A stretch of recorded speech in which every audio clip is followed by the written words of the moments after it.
एक बार की बात है, राधा और दीपू अपने छत पर पतंग उड़ाने गए। हवा तेज थी और दोनों पतंग उड़ाने में मस्त थे।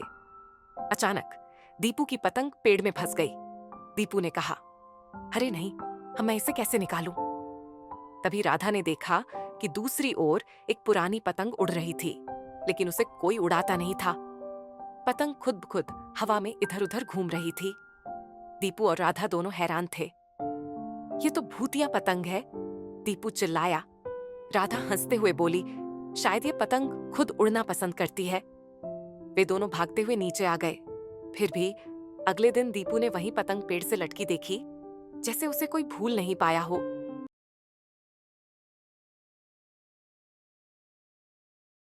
एक बार की बात है, मोहन और सोहन नाम के दो गहरे दोस्त थे। दोनों हमेशा साथ रहते और एक दूसरे की मदद करते। एक दिन दोनों जंगल में घूमने गए। अचानक उन्हें सामने एक भालू दिखा। मोहन को डर लगा और वह तुरंत पास के पेड़ पर चढ़ गया, लेकिन सोहन पेड़ पर चढ़ना नहीं जानता था।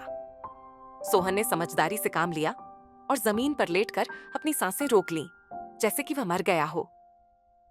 भालू ने सोहन के पास आकर उसे सूंघा, पर भालू को लगा कि वह मर चुका है, तो वह वहां से चला गया। जब भालू चला गया तो मोहन पेड़ से उतर कर आया और सोहन से बोला, भालू तुम्हारे कान में क्या कह रहा था? सोहन ने जवाब दिया, वह कह रहा था कि सच्चा दोस्त कभी मुश्किल में साथ नहीं छोड़ता।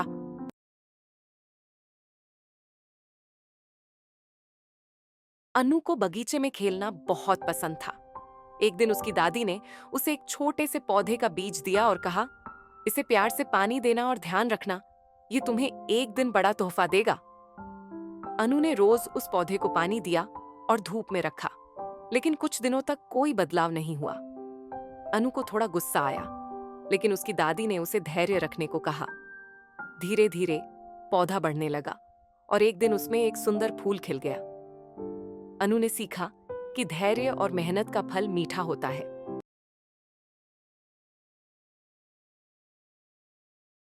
एक शाम छोटी नीना डाइनिंग टेबल पर बैठी अपनी पसंदीदा चॉकलेट चिप कुकीज खा रही थी।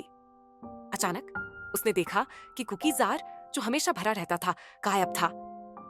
नीना की आंखें आश्चर्य से बड़ी हो गईं। ये कहां चला गया? उसने सोचा। उसने रसोई में हर जगह खोजा, लेकिन उसे नहीं मिला। तभी उसका छोटा भाई रोहन दौड़ता हुआ कमरे में आया और उसके चेहरे पर कुकीज के टुकड़े लगे थे। नीना ने अपने हाथ कमर पर रखकर कहा, रोहन, क्या तुमने कुकीज जार लिया? रोहन एक शरारती मुस्कान के साथ सोफे के पीछे छिपने की कोशिश करने लगा। नीना उसे घर भर में दौड़ाने लगी, दोनों हंसते और खिलखिलाते हुए। आखिरकार नीना ने उसे पकड़ लिया और हंसते हुए कहा, अगली बार कुकीज शेयर करना, ठीक है? फिर दोनों बैठकर बाकी कुकीज मजे से खाने लगे।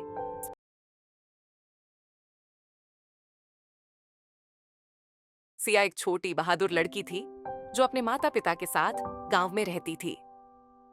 एक रात गांव के पास के जंगल से अजीब सी आवाजें आनी शुरू हुईं।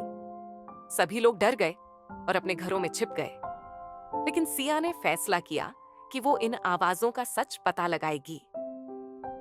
वो एक टॉर्च लेकर बाहर निकली और धीरे धीरे जंगल की ओर बढ़ी।